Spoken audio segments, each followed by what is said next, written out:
Welcome to Gabagool and 8's. My name is Wes Dawson, and you have landed on a very special episode, as this is the first part in a new series of Gabagool and 8's spoken word musical theater. Now, the concept behind this series is to examine, explore, and dissect the most influential and impactful songs from the past 50 years. Because, see, some songs, some artists, have further reaching effects beyond just where they ranked on the charts.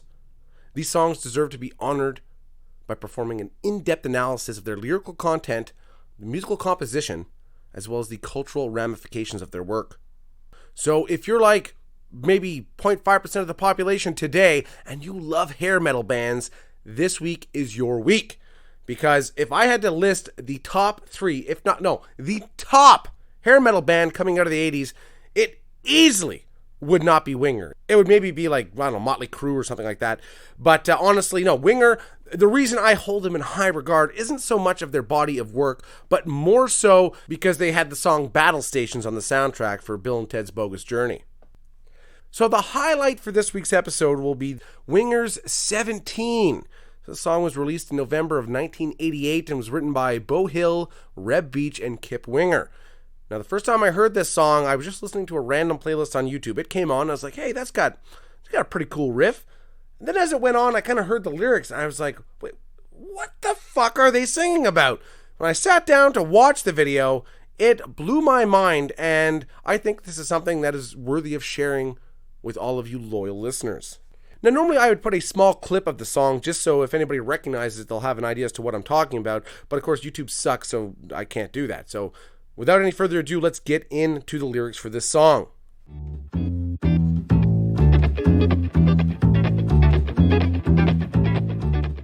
Yea, I saw sparks fly from the corner of my eye. When I turned, it was love at first sight. I said, please excuse me, I didn't catch your name. Oh, it'd be a shame not to see you again. And just when I thought she was coming to my door, she whispered sweet and brought me to the floor. She said, I'm only 17. 17. But I'll show you love like you've never seen. She's only 17. Daddy says she's too young, but she's old enough for me. Now, obviously, that was the lyric that had caught my attention as to what the fuck is going on. Allow me to continue. Come to my place, we can talk it over. Oh, everything going down in your head? She said, take it easy, I need some time to work it out, to make you mine.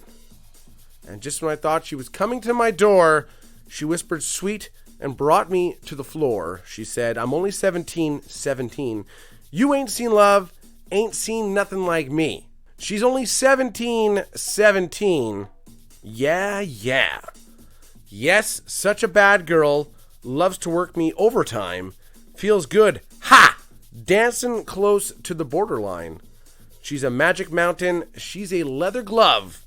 Oh, she's my soul. It must be love. She's only 17. I used to give her love like I've never seen. She's only 17. Daddy says she's too young, but she's old enough for me. 17. She's everything I need. 17. Daddy says she's too young, but she is old enough for me. Now, in case you missed it, the title of the song was 17. Now, you're all probably thinking the same thing as me. I wish I could build a time machine, pull out my tightest pair of leather pants, head on back to what I like to call the golden era, and report these fucking pedos to the proper authorities. Like, this is so fucked up. This is not acceptable in any point of time. How is this a thing?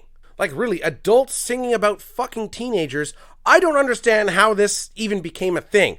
There is quite a catalog of songs coming from the late 60s into the late 80s of adult men singing about banging teenagers. Like, hey, artistic expression aside, what the fuck? These are songs that were playing on the radio, MTV. Now, I had discussed this subject at length with a friend, and his theory was maybe because back in the day, lyrics weren't as easily accessible. You couldn't just search them online. And you can't always hear them as straightforward on the record as you do, like, reading them out. So that by the time somebody had bought this album, listened to the song, read the lyrics and understood what the song was about, well, your parents had already bought you tickets for your Sweet 16 to go see Winger in concert, and you're getting railed by Kip Winger backstage. It was a strange time indeed that these sorts of songs were just acceptable, and rock stars fucking your children were just part of the fame of celebrity. So songs of this nature are certainly not in short order, and if I was a professional musician, I would surely do a cover album of all these fucking weird ass songs about fucking underage people, because it's like, it's humorous, but it's not. Like, this was mainstream music at one point, and no one raised a hand to say like, hey, like, what the hell are you singing about? Either way, that was a fun trip down memory lane, and I thank you very much for joining me in it. So please stay tuned, as Gabagool and 8's Spoken Word Musical Theater Act 2 will soon be on its way, exploring another timeless classic from the past. My name is Wes Dawson. This is Gabagool and 8.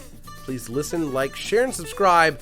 And remember, if you're going to sing about weird, illegal, and morally corrupt activities, I don't know, use some innuendo, try to mask them in your lyrics a bit.